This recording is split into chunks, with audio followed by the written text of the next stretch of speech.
Ni Jumamosi nyingine nzuri kabisa tunayofuraha umechagua Hello Weekend. Asante kwa kuendelea kuwa mwanafamilia wa Azam TV na kuendelea kuwa mwanafamilia wa UTV. Tumekuambia leo tuna kikao chetu sisi wenye furusi. Leo kama wewe ni kijungujiko, utakaa pembeni kidogo au utachukua madini ya kujifunza pamoja na sisi. Jamani matajiri, oe! Oe! Matajiri mpo! Tupo! Wakatoro je? Wapo! Mimi ni Marusi Mbaya, mwenzangu ni nami ni tajiri bosi mkurugenzi kitambi manager David Wakarugi. Najiambatanisha na utajiri. Hata kama unajua uchumi wangu, najiambatanisha na utajiri. Sio tajiri uliokosa kitambi. Wewe ni tajiri uliokosa kitambi. Achaja. Na mimi kwa sasa hivi ni tajiri wa kitambi bado pesa. Mimi kitambi nashukuru Mungu ameshanipatia. Bado pesa. Bado pesa. Sawa. Jamani, kumekuchaje huko? Bado mnaendelea na mazungumzo na kuhoji fedha za watu wa Katoro zimetoka wapi? Bado mnaendelea kushangaa inakuwaje mtu akamtunza mtu bilioni? Inakuwaje mtu akatoa kitita cha $100,000 kama 1,000? Dola 10,000 inasindikiza. Au umepata hasira za kupambana na maisha kiasi kwamba yani unasema mimi mjukuu wangu dola itakuwa ni kawaida tu yani kumtunza, yani nitakuwa nampatia dola akanunue ice cream ndio iwe pocket money, au unaendelea kustaajabu na kujiuliza kwamba yule mdudu hang'ati hana meno. Tuangalie jamani dhana ya utajiri na maisha. Dhana ya maisha na utajiri. Tunungunike, tusononeke ambao ni kijungujiko, au tujifunze kupitia kwa wale waliofanikiwa, na siri ya waliofanikiwa ni ipi? Maana tunaambia huwa hawatoi siri. Leo huenda tukaifahamu siri ya utajiri hapa studio. Tayari tunao wanajopo na wewe unaweza kushiriki na sisi. Nambari yako ni hiyo hapo chini unayoiona 0763377710. Shiriki na sisi hapa, tuandikie ujumbe wako, tujadili kwa pamoja dhana ya maisha pamoja na utajiri. Ndio, merci. Na kilichotokea Katoro, kilichoanza kama harusi, mjadala ukahama. Watu wakaanza kusema matajiri hawawezi kuwa Katoro. Matajiri hawawezi kuwa wanaishi sehemu fulani. Lakini sasa sisi hapo Hello Weekend tunaleta kikao cha Nzengo na tunayo hayo mamlaka kwamba sasa tufahamu utajiri ni kitu gani. Jamii inaelewa dhana kamili ya utajiri, ama utajiri unatoka wapi, unaelekea wapi? Sasa katika kuangalia hayo tayari tunao wageni wetu kwa heshima na taadhima. Tunamleta kwenu Salome Tupa. Huyu ni mfanyabiashara na mmiliki wa Accessories by Marian. Karibu sana. Shukran sana, asante sana. Tuko poa, vizuri kabisa. Umepoa tajiri? Tajiri nimetulia. Lakini pia usiulize. Lakini tupo na Jesusa Maleo. Huyu ni mwanasaikolojia na mshauri wa stadi za maisha. Karibu sana. Hawa ndo wanaoamini kama unaweza katu na utajiri wa upendo. Si ndio? Watu wa saikolojia. Si mnaamini unaweza katu na utajiri wa upendo. Simwataki, niachie mtu wangu. Hawa ndo wanaotupa moyo. Niachie mwanasaikolojia wetu. Wanasema hata afya ni utajiri. Karibu sana bana. Asante sana. Asante. Lakini pia tupo na Coach Godfrey, huyu ni mshauri wa biashara, fedha na uchumi. Karibu sana coach. Shukrani sana. Hawa sasa ndo wanaosema ukiwa tajiri lazima uwe na bonde, una hisa vipande 30. Yani hawa ndo ambao wanatuambia utajiri ni huko. Leo tumebalance. Leo.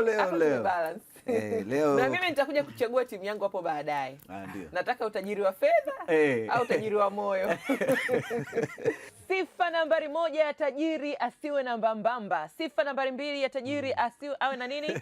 Sijieleze sana. Sifa nambari 3 ya tajiri awe smart. Sifa nambari 4 ya tajiri awe na roho kubwa yani. Sifa nambari 5 ya tajiri awe mnyenyekevu. Umeona?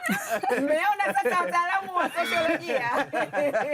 Yaani uwe na hela hapo mnyenyekevu. Sasa nini maana ya sana? Wakati una fedha. Umeelewa sasa wataalamu wa sosiolojia wanakotupeleka? Karibuni sana. Nyondo yetu kwanza inaanza kwa nani? Tuanze na Salome hapa.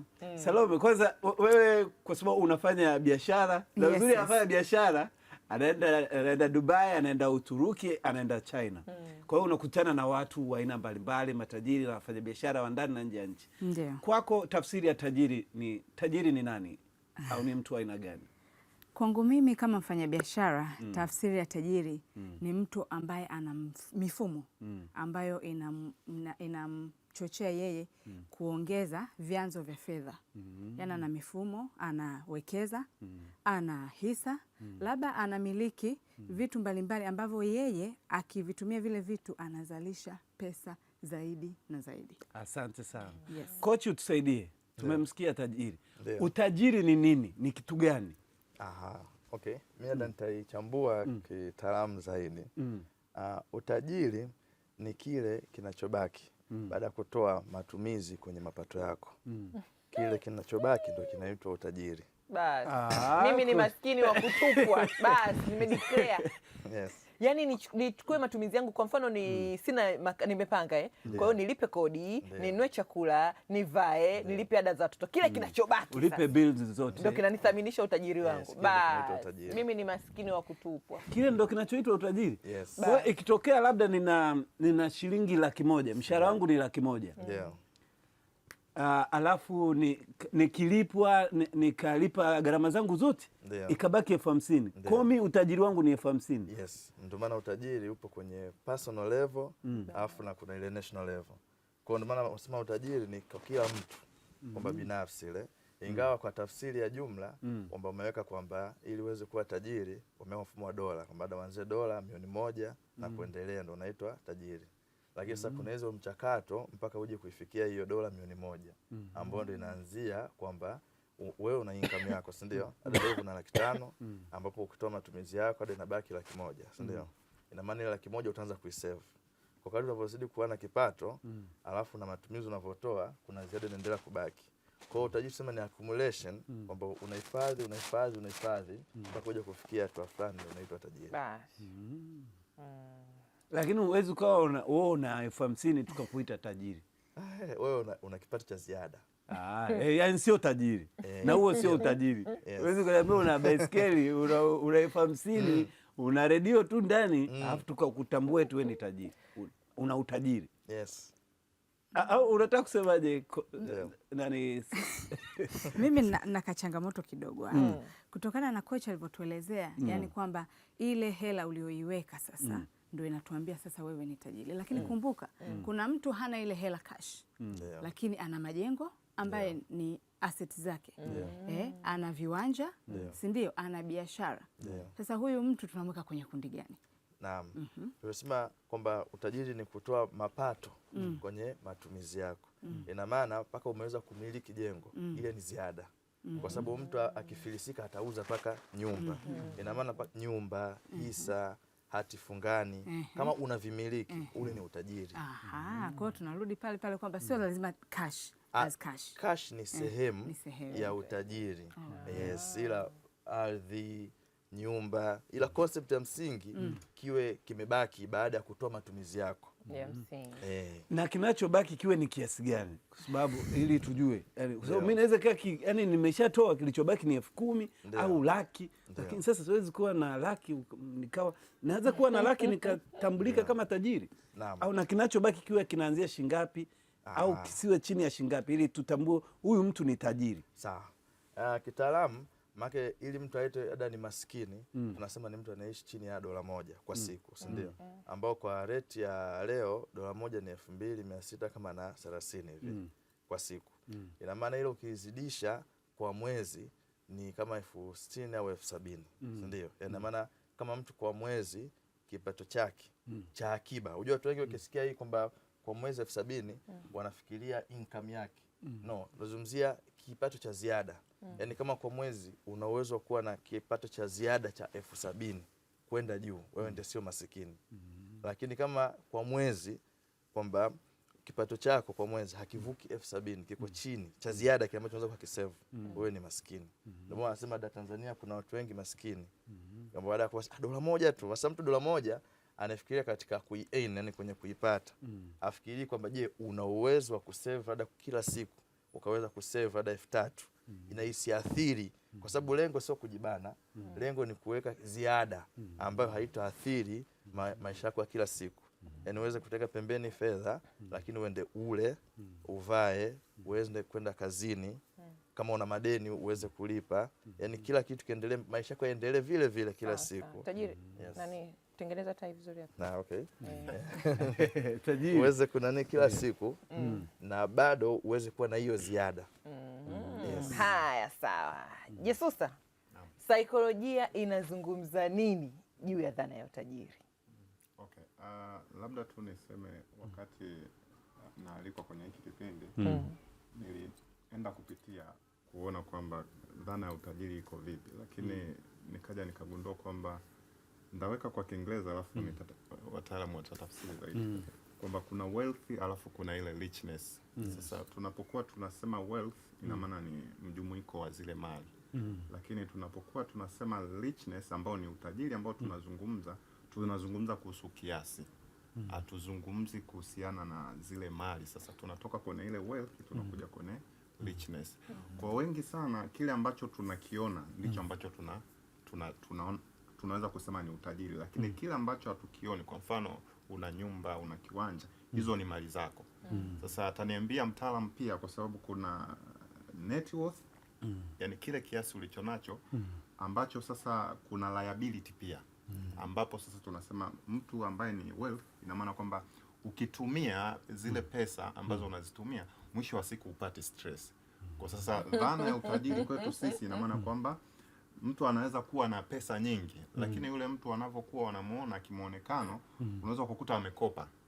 Kumbuka kwamba tuone vile vitu ambavyo vinakuwa vinaendelea pembeni. Kwa hiyo unaweza kukuta ana msongo wa mawazo, unaweza kukuta ameingia kwenye madeni ambayo penginepo sisi tunakuwa impressed, yani tunavutiwa na kile ambacho tunakiona. Kwa hiyo na watu unakuta, ndio maana tunaangalia pia katika tabia, watu wataiba, watu watakuwa na tabia tofauti ili tu waioneshe jamii kwamba mimi nina kitu fulani. Kwa hiyo dhana ya utajiri kwetu sisi inakuwa na mambo mengi ndani yake. Kwa hiyo kuna kitabia, mtu atakuwa na msongo wa mawazo, kuna mwingine atakuwa, kwa sababu anaamini kwamba ukiwa tajiri utakuwa na furaha, lakini sio kweli. Kwa hiyo utapata tu raha ya muda mfupi, lakini mwisho wa siku maisha yataendelea. Ndio. Kwa bora tu baki kwa masikini wenye furaha. David, kuna takwimu ambazo ulitutafutia hapa, ukasema kabla tujazungumza zaidi tuziangalie, tupate twende kwenye majarida ya kiuchumi yanasemaje juu ya utajiri ulimwenguni, lakini na Afrika. Director, tupatie hapa tushuhudie. Messi, tupe vitu. Kwanza tunaambiwa hali ya utajiri duniani kwa mwaka 2026. Tunaambiwa kasi ya ajabu ya ukuaji wa utajiri.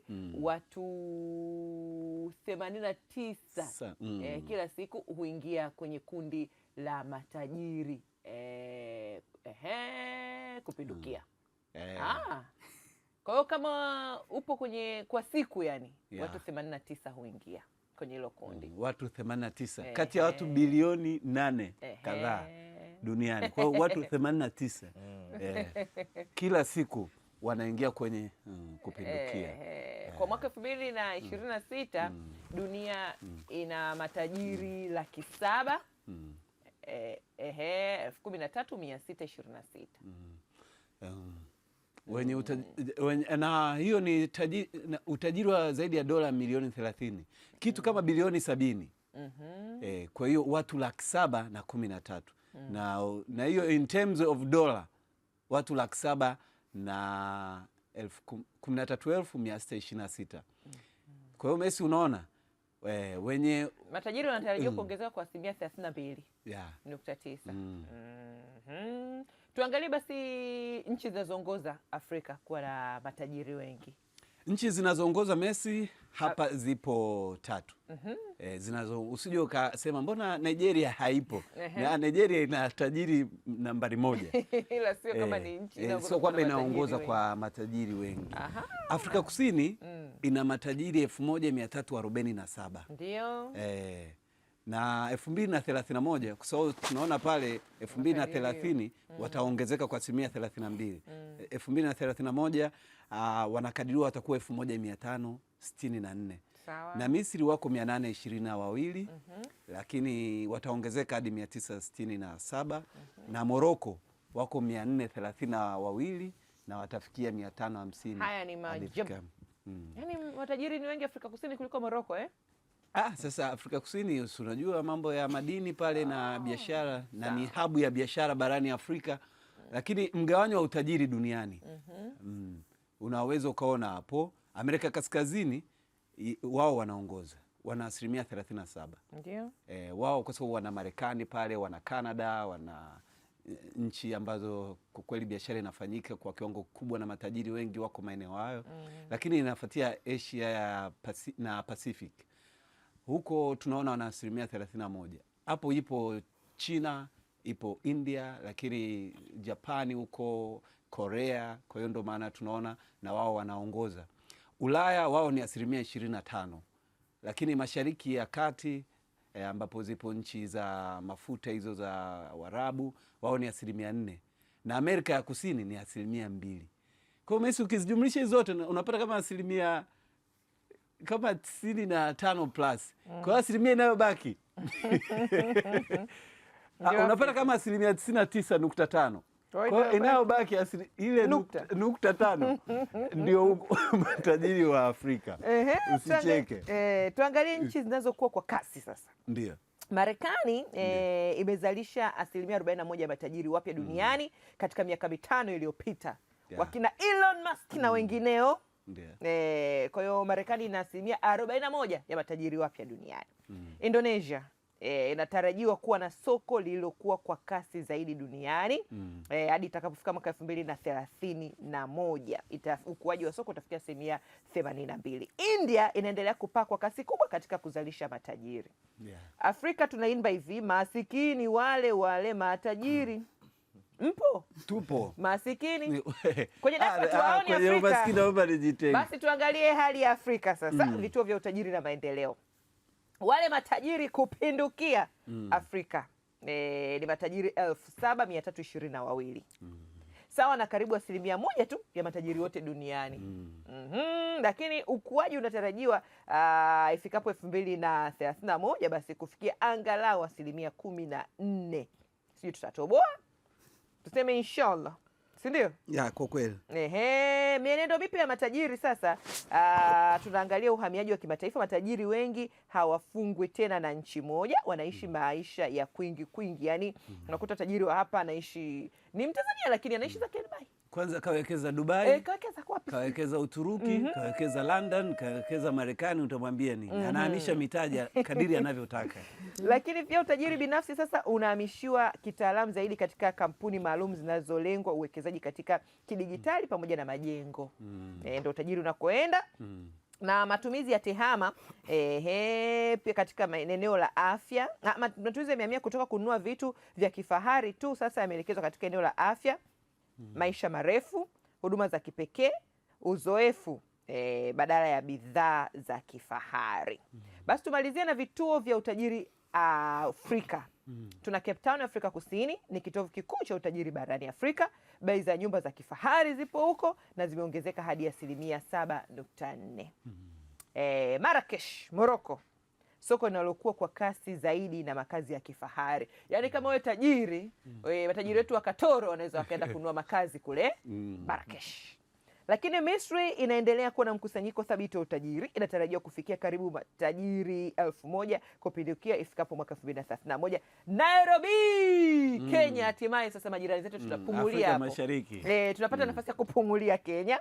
Bei za nyumba za kifahari zimeongezeka kwa 6.2 na mwaka 2025 na inashika nafasi ya 21 duniani kwa ukuaji wa thamani ya mali. Hizo ndizo takwimu tunaambiwa, no research, no right to speak. Na hitimisho letu Messi? Hitimisho letu tunasema utajiri duniani unaongezeka kwa kasi huku Afrika ikianza kuonyesha dalili ya ukuaji. Mwelekeo mpya unaonyesha kuwa uwekezaji, uhamaji wa kimataifa na ubora wa maisha ndio vinavyochochea kizazi kipya cha matajiri ambacho kwa sisi Tanzania kimeonekana mjini Katoro.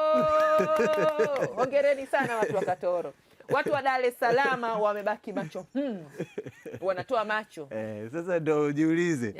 Kwenye hizo tathmini za utajiri ulimwenguni, wewe unajiona wapi? Au kikubwa uhai? Lakini yote kwa yote, turudi kwa kocha. Ndio.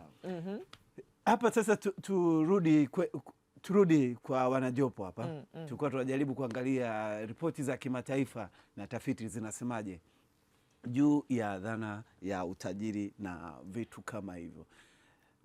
Kwa mfanyabiashara, Yes. kitu cha utajiri ni shauku ambayo ukiwa unakutana na watu huko mnazungumza, ni kitu ambacho mtu anazaliwa yani ni kwamba ni chance ya kuzaliwa, au ni shauku ambayo inakuja ukubwani, ama inakuwaje? Nadhani hapo vyote vinawezekana. Kuna yule mtu ambaye amezaliwa katika hali ya utajiri, amekuta familia ama ukoo tayari imeshatengeneza, wanaita generational wealth. Yani tayari iko, yeye anaingiza tu kwenye mfumo. Nakuta mtoto tu bado mdogo, lakini yuko pale anakaa kwenye biashara, baba yake anaelekezwa ya mama yake na kadhalika na kadhalika. Lakini kuna wale sasa ambao umezaliwa tu katika hali ya kawaida, umejikuta unatakiwa ujifunze na upate ile shauku ya kwamba lazima nihakikishe mimi ninakuwa tajiri. Yes. Kwa hiyo ni vitu viwili hapa tunavizungumzia. Vyote vinawezekana. Hivi kwa nini mtu anakuwa anataka utajiri? Yes. Kwa nini? Kwa sababu anapata ile uhuru wa kifedha. Hakuna kitu kizuri kama kupata uhuru wa kifedha, kwamba sasa hivi hapa mimi naweza nikaamua nifike Dubai mara moja, yani bila kuwaza Usifanye hivyo, kwamba nisikate tiketi Dubai mara moja. Yani mimi nakwenda Mwenge mara moja. Kama unaenda Mwenge mara moja, Dubai mara moja. Na utajiri tunaongelea kwamba mtu unakuwa na uhuru wa kifedha. Kuna mtu anakuambia natamani kupata chakula cha usiku Paris. Anaangalia pale mitandao sasa hivi iko wazi, anaangalia restaurant, migahawa mizuri kabisa ambayo anaweza kufanya, anafanya booking sasa hivi. Lakini Mungu aliweka tuvute hewa moja. Paris wanavuta oksijeni, Tanzania tunavuta oksijeni. Tunafanyana hivi. Na coach, kuna vyanzo vya utajiri kwamba ndio utajiri unachimbuka hapa. Sawa, vipo. Naomba nigusie pia na mada ya mkuu hapa ili ije huko pia naungana nayo. Hii dhana ya kuna utajiri na ufahari. Hiyo maana ya being rich and being wealthy.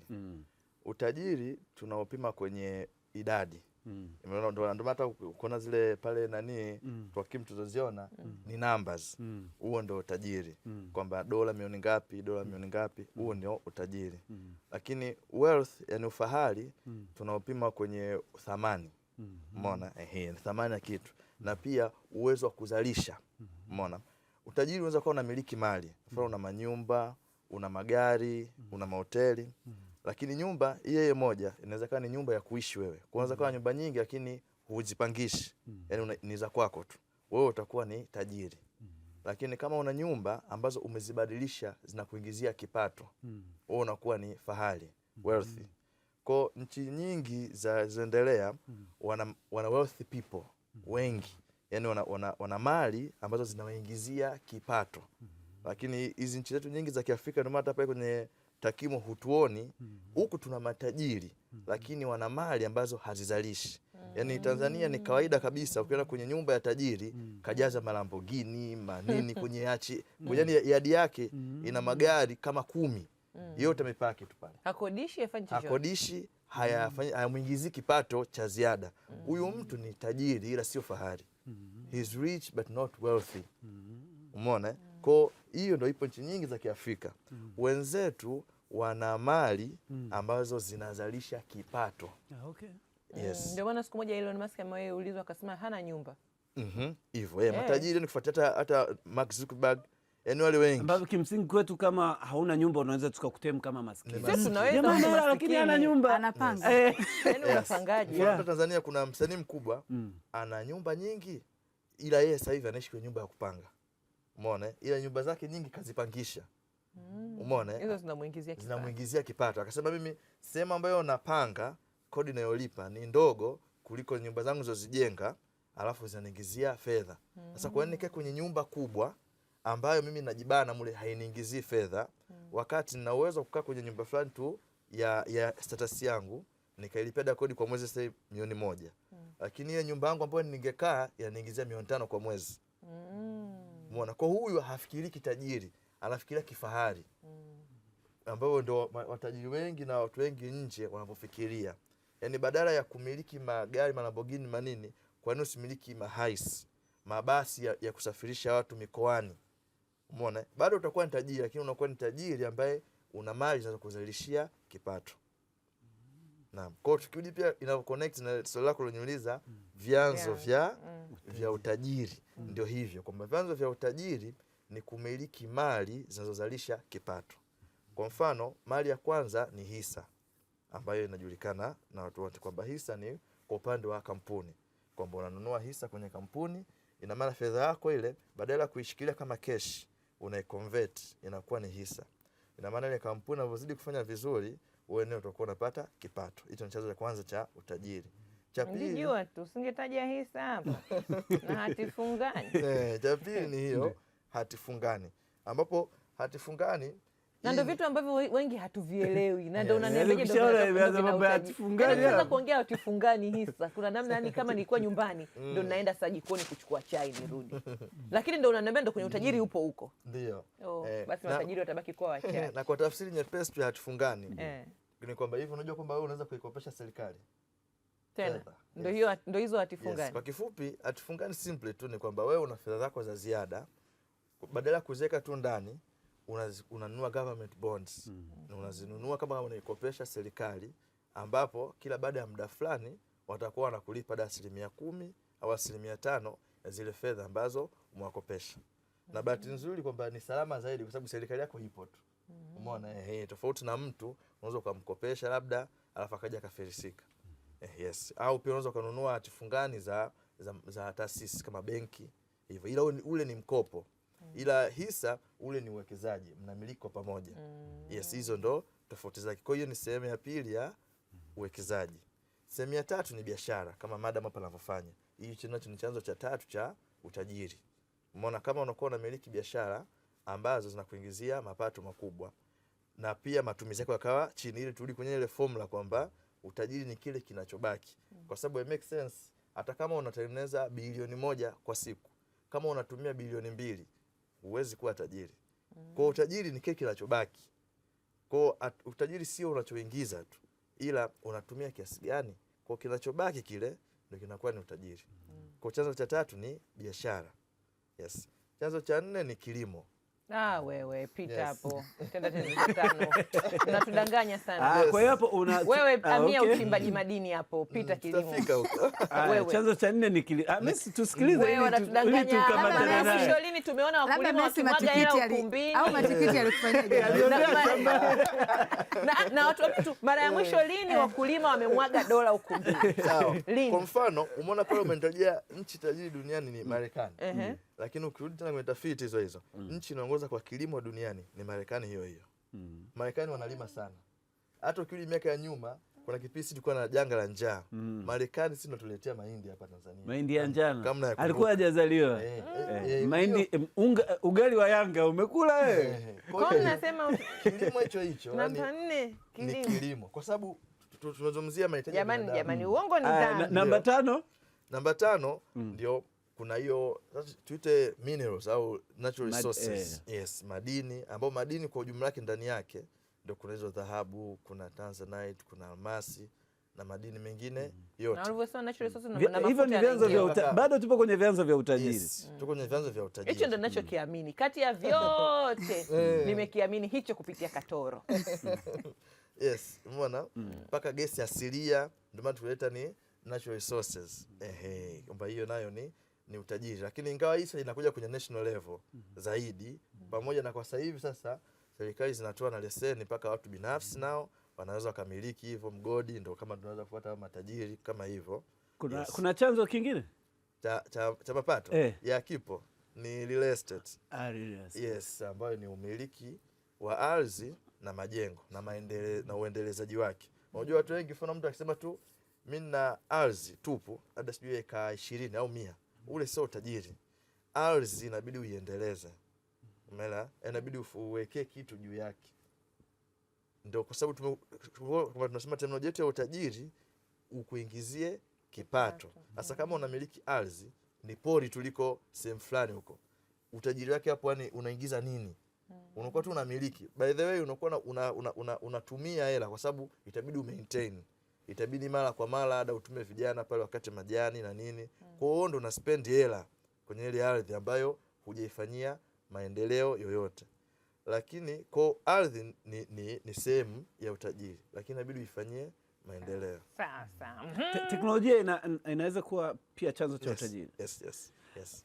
Okay, hivyo ulivyovitaja, mfano kununua bond na nini na nini, Ndio. hapo mtu tayari anakuwa ameshajipata. Ndio. Yaani kama mtu katokea, ni wale wanaosema amejitengeneza self made, Yes. billionaires au millionaires. Yes. Yaani yeye anakuwaje tajiri?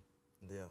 Yaani bila kutumia njia za asili yaani anakuwaje tajiri? Ndio nataka kujua hapo chanzo cha utajiri. Yaani kwa nini watu wanaweza wakakulia sehemu moja kijijini, wote ni maskini, unashangaa vijana kama 3 wameibuka wamekuwa matajiri. Yaani hapo ndo nataka kujua chanzo cha utajiri ni nini?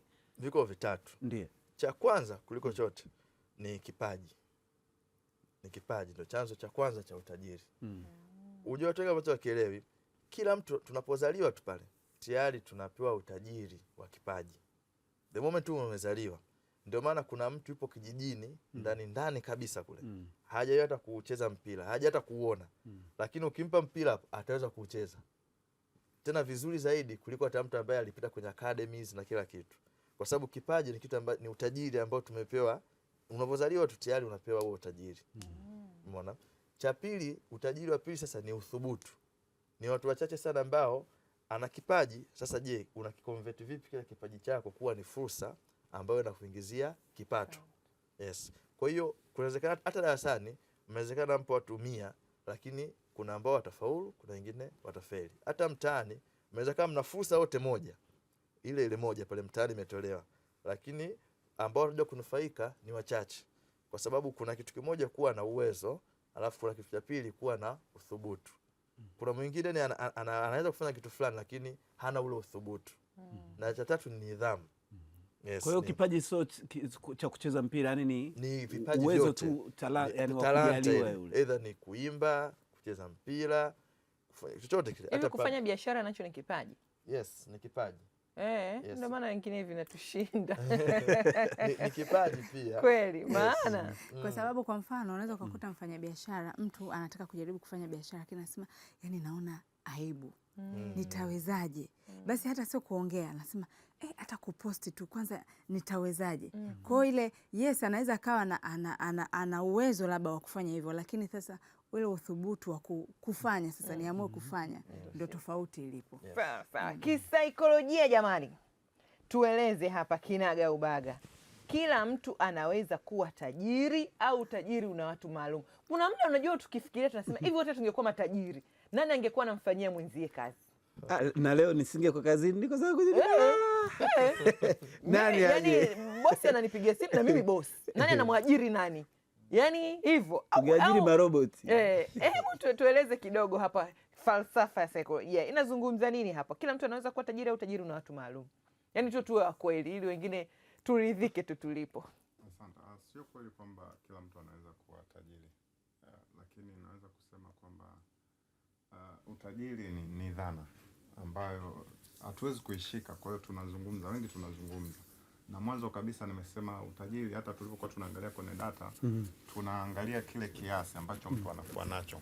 Sasa hatuna formula, yani hatuwezi kuweka kanuni moja kwa moja kwamba ili uwe tajiri unatakiwa ufanye nini. Lakini sisi tunasema kwamba lazima vitu kadha wa kadha tuvione kwa huyo mtu ili tuweze kutabiri kwamba huyo mtu anaweza kuwa tajiri. Cha kwanza ni lazima utambue wewe ni nani.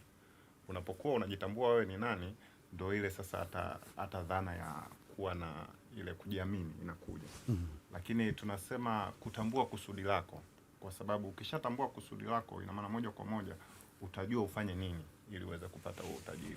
Lakini kitu kingine ni lazima uweze kujua uwezo wako. Unaweza kufanya nini? Kwa hiyo hivyo tunasema kwamba cha kwanza ni utambulisho wako, wewe ni nani?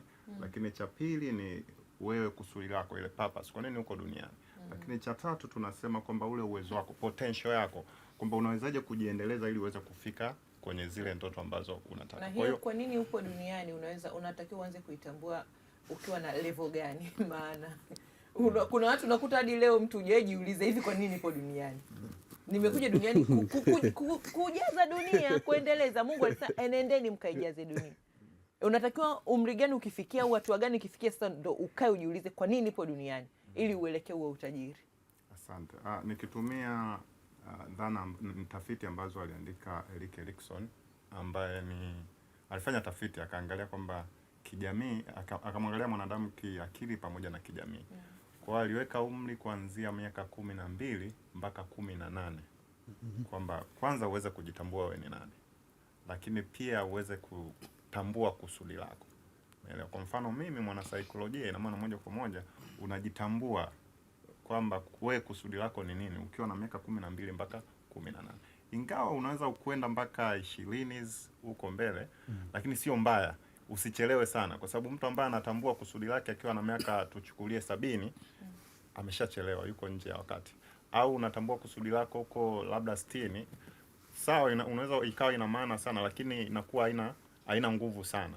Kwa hiyo kuna namna ambavyo, kwa mfano wenzetu wa nchi ambazo tayari zimeshaendelea, hapo kidogo wametuzidi. Yani wao kwanza wanajitambua, yani ni mapema sana wanajitambua wao ni akina nani. Yani alafu wanatambua kusudi lao, wanatambua wanaweza kufanya nini. Alafu pia wanajiendeleza kwenye kile ambacho ameshajitambua. Kwa hiyo sasa narudi sasa kwamba dhana ya utajiri ipo kwenye akili ya mtu. Umeelewa? Namna ambavyo unaamini, michakato ambayo inaendelea kwenye akili yako ndio ambayo inaweza ikakufanya wewe ujione kwamba ukafika kwenye huo utajiri ambao watu wanauona.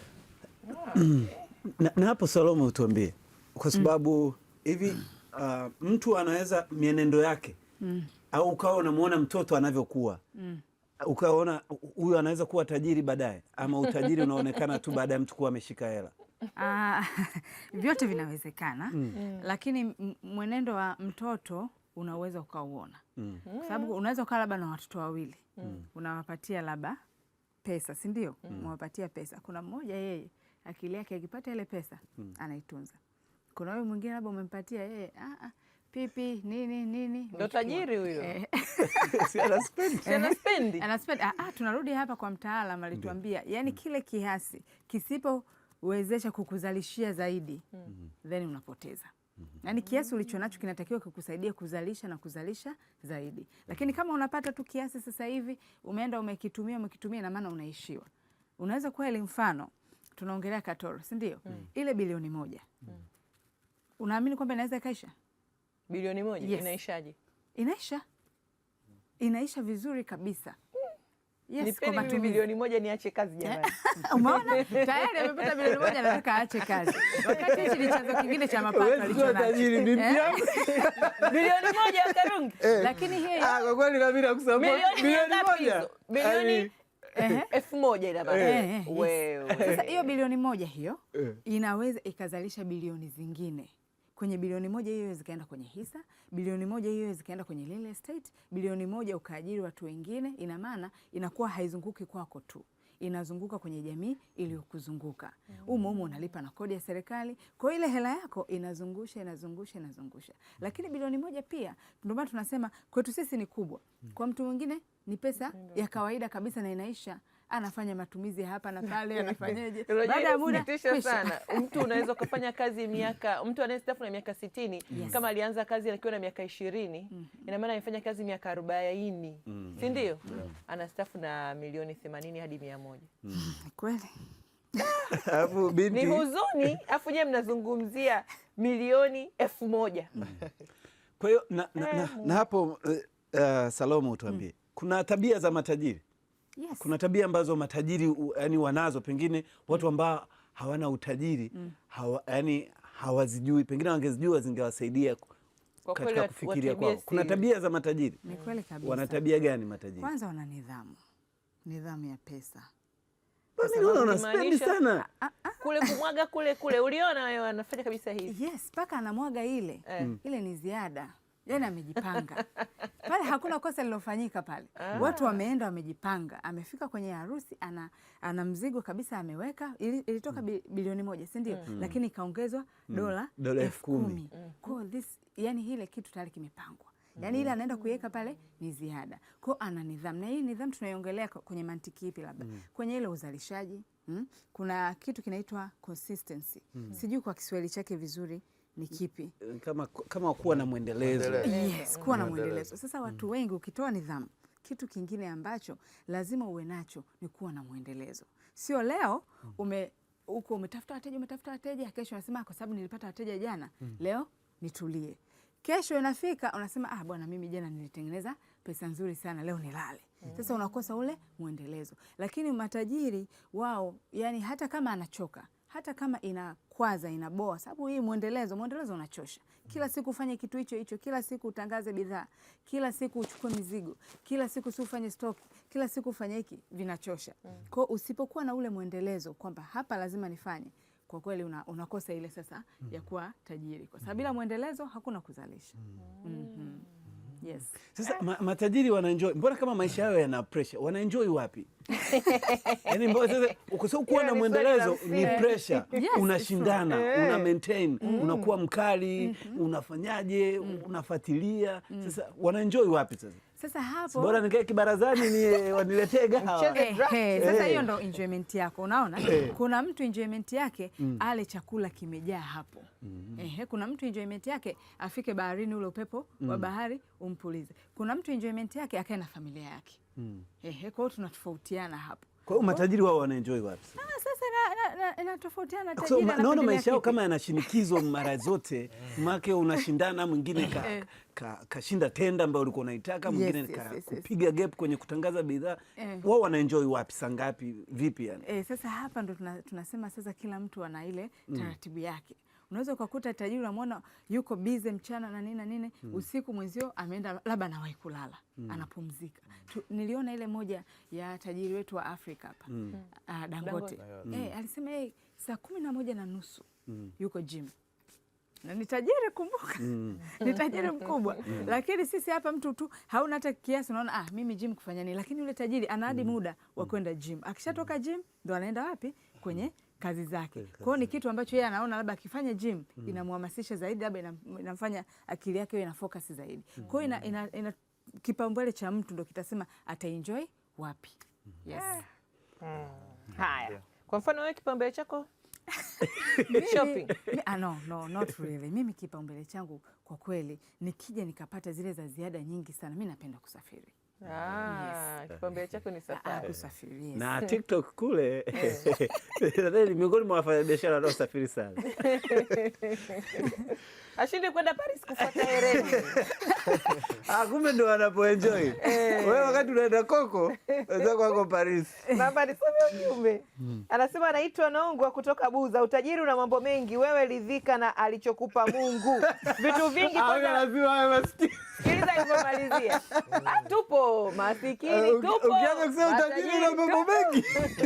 Sikiliza alivyomalizia. Kasema vitu vingi vya kitajiri kwanza sio halali. Kuna namna namuunga mkono. Atakuja kutuambia Godfrey. Kwa kweli. Anaitwa Dr. Lugoma, anasema mada ya leo naweza kusema maisha, dhana ya utajiri si kuwa na fedha nyingi pekee. Utajiri wa kweli unahusiana pia na afya njema, elimu, maadili, imani ya moyo na uhusiano mzuri na watu. Mtu anaweza kuwa na mali nyingi lakini akakosa furaha au afya, hivyo asionekane tajiri wa maana halisi ya maisha. Vile vile utajiri unapaswa kutumiwa kuwasaidia wengine na kuwachangia maendeleo ya jamii, sio kwa ajili tu ya kujinufaisha binafsi. Mtu anaanza kutupangia na matumizi ya pesa zetu ziende wapi. Doto, tunashukuru lakini kwa ujumbe wako. Yaani tutafute tuwe matajiri, unatupangia na pesa ziende wapi. Anasema utajiri wa afya na amani na uwekezaji ni uwekezaji usiohamishika jamani. Hizo ardhi na pesa, No. Utajiri ni afya, amani, uwekezaji usiohamishika, ardhi pamoja na pesa. Asante sana. Anasema anaitwa Francis Peter Kamati, anasema nipo Moshi. Hivi sisi ambao ili tule lazima tutoke ili turudi na kimfuko. Tusipotoka hatuli. Sisi ni akina nani? Wewe tajiri wa kutoka. Eti hawa tunaita ni akina nani? Yaani usipotoka. Nyie ni viumbe wa Mungu. Anaitwa Dafrosa Kileo kutoka Kilimanjaro. Anasema utajiri na mafanikio kuna utofauti gani na kufanana kwake ni kupi? Tupo pamoja sana, hello weekendi. Utajiri na mafanikio. Haya, tutakuja kutufafanulia hapa. Habari za asubuhi hapo studio. Anaitwa Benedicto, mpiga picha kutoka Uyole, Mbeya. Anasema asanteni sana kwa somo la utajiri. Utajiri unaonekana ni mtamu sana. Wacha tupambane mpaka tutajirike. Haya, ukitajirika usisahau jamani katika ufalme wako. Anaitwa Nongwa kutokea Buza, anasema utajiri na huyu tumeshasoma ujumbe wake. Haya, tutaendelea kusoma ujumbe wako, tutumie hapa, nambari yako inapita hapo chini. Shiriki na sisi kwa njia ya WhatsApp, tutumie ujumbe wako na sisi tutausoma. Turejea wapi? Godfrey. Naam. Kwa kifupi, hiki kipindi hakina utajiri wa muda. Niwahakikishie tu tuna dakika 5 za kumaliza. Tuendelee. Godfrey. Naam. Hebu tuambie, kuna aina za utajiri? Ndio, naweza kusema ndio. Ndio. Yeah. So hapa kuna mtu kama anaona kama utajiri social kama afya, sikuwa na watu. Kuna aina za utajiri au inakuwaje? Ndio. Na tukasema kuna utajiri wa mali ambao kuna utajiri wa mali tunazungumzia hizo, kuna fedha, hivyo viwanja na vitu kama hivyo. Alafu kama hivyo kuna utajiri wa afya. Maana mtu anakuwa na afya njema, umeelewa? Afya njema, anakuwa anaweza kula vizuri, hivyo huo ni utajiri wa afya. Na pia kuna utajiri wa mahusiano. Umeona? Yaani kuna mtu ana fedha nyingi lakini hana mahusiano mazuri. Hana mahusiano mazuri na familia, na ndugu, anakuwa ni mpweke. Na ndio maana ni manyingi sana unaweza kusikia mtu ni tajiri afu kajiua. Unashangaa, huyu mtu si tajiri, ana mali nyingi sana, imekuwaje kajiua? Ina maana huyu alikuwa na utajiri wa fedha lakini alikuwa hana utajiri wa mahusiano. Kuna watu wengi sana ni matajiri lakini enda amegombana na familia zake, watoto wake hawaongeleshani.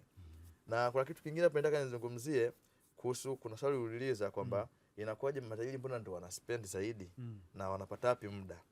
Well, matajiri wanatengeneza mfumo.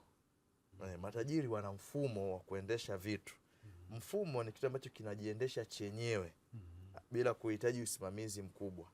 Yaani hilo hii ni kawaida, unaweza kukuta tajiri yuko zake Paris, ila huku nyumbani biashara zake zinaendelea. Yes, lakini maskini ndo kama baadhi wanavyosema kwamba asipoamka yeye na biashara yake haijaamka. Yes, sasa mfumo wa maisha inabidi uwe na mazingira ambayo utaweza kuwa na vitu ambavyo vinajiendesha vyenyewe. Havikuhitaji wewe uwepo pale physically ndio viweze kuwepo au viweze kuingiza kipato. Kuna mtizamo ambao upo sana kwenye jamii. Watu wanasema utajiri ni kama ni kama kitu ambacho si cha halali. Yaani huwezi kutafuta hela safi na halali ukawa tajiri. Ni mtazamo sahihi? Uko sana yani. Ndio. Naweza kusema huo ni mtazamo hasi.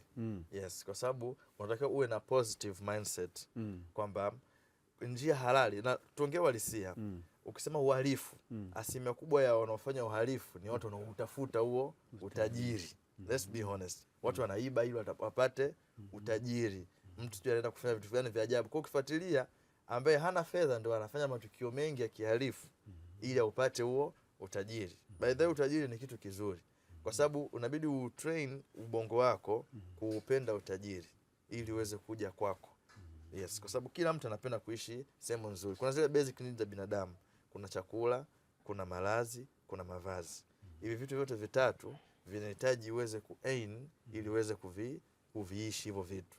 Yes, kwa utajiri ni kitu kizuri na kuna njia halali kabisa ambazo watu wanafanya biashara. Tumeshazungumzia hapo kwamba kuna watu wanawekeza. Kinachotokea ni kwamba watu wengi hawazielewi hizi njia za kuzipitia kihalali ili kuweza kufanyaje kupata huo utajiri. Kwa sababu ameshindwa kufanya hivyo, ndio maana ana conclude tu moja kwa moja, bwana utajiri bwana lazima utumie njia fulani ambazo sio halali. Kuna viumbe ufuge nyumbani. Lakini jamani, yote 9-10 utajiri unaendana na bahati. Msifikirie jamani, kila mtu na bahati yake. Sasa utaki tupambane. Sema bahati ni kitu ambacho kinatokea tu. Kwa hiyo utajiri unakuwa na mifumo kama kaka anavyosema.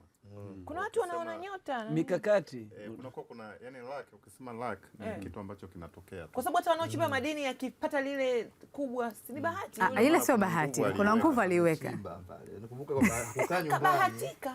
Angekaa nyumbani asingepata lile jiwe. Yaani pale kumbuka kuna mashine ka invest pesa. Alafu watu wengi huja waelewagi. Mfano wa matajiri wengi ambao tunaona kapata dhahabu. Kabahatika. Kumbuka unaweza kukuta katafuta hiyo dhahabu kwa zaidi ya miaka 10. Hapo usiona kapata ile thamani ile dhahabu hada ni bilioni 2. Kuna uwezekano katumia bilioni hata 4.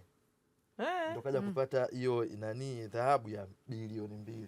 Kwa sababu pale kumbuka kuna mashine inabidi uchimbe mpaka ufikie. Kuna vijana inabidi uajiri, kuna vibali inabidi uvilipie, na kuna uwezekano mwaka ukaisha umechimba, umelipa watu wafanya kazi mishahara, ulipa vibali na hujapata chochote, na sio mwaka mmoja, miaka na miaka. Asante. Hapo Jesusa, hebu tuambie, kwa nini kisaikolojia, kwa nini watu wana shauku ya kuwa matajiri? Watu wanataka yani saikolojia ya binadamu ikoje katika kutaka hivyo utajiri na vitu kama hivyo?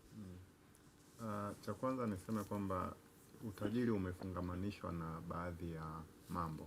Kwa mfano, ukiwa tajiri utakubalika, lakini ukiwa tajiri utaheshimika, na ukiwa tajiri utathaminika, na ukiwa tajiri watu kila mahali watakuwa wanakuelewa, wanakupenda, utapata zile likes. Sasa katika saikolojia tunasema ukiacha yale mahitaji ambayo ni ya msingi, yanayofuata huwa ni mahitaji ya kisaikolojia, na ndio hayo ambayo tunapambana nayo kila siku. Yaani ukishakula, una nyumba, kuna nini, kinachofuata tunapambana ni psychological needs, yani yale mahitaji ya kisaikolojia. Uheshimike, ukae sehemu ambayo itakuwa ni salama, na ndio maana unakuta hata tajiri anakuwa na walinzi wengi. Kwa nini anakuwa na walinzi wengi? Ndicho ambacho tunakitafuta. Kwa hiyo hatutafuti katika namna ambayo ni nyingine. Kwa hiyo niseme tu kwamba ni heshima, lakini kukubalika, kufungamanisha utajiri na hivyo vitu ndivyo ambavyo watu unakuta kwamba wana shauku sana ya kupata utajiri. Salome, tunavyomaliza, ni mawazo gani ambayo jamii imekuwa ikiyakosea katika kuwaza ama inawafikiria isivyo matajiri? Yaani kwamba hii ni dhana potofu dhidi ya matajiri. Nadhani ujumbe uliosomwa hapa umeenda straight. Amesema kwamba utajiri wowote ule hauji, yani mpaka mtu awe tajiri hapati kihalali. Ndio. Anaamini kwamba labda aidha anaibia watu, labda mwingine anasema anakwepa kodi, wengine wanaenda hadi mbali, anasema sasa labda wale manyoka sio manini. Nyoka anawaza tu. Yes.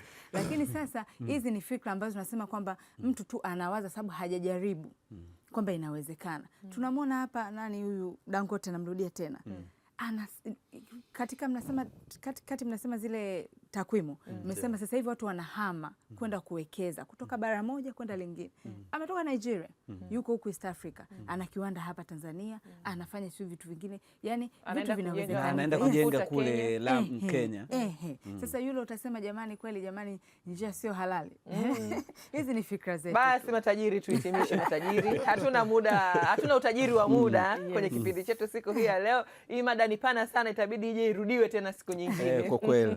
Tunashukuruni sana jamani kwa mchango wenu. Asante kwa uliyetuma ujumbe wako. Tunahitimisha hivi, tupambane, tutakapopata utajiri jamani, tusisahauliane, tukumbukane. Mimi ni tajiri ajaye, Meryl Simbaya, mwenzangu ni nami ni tajiri mwingine, David wa Karungi.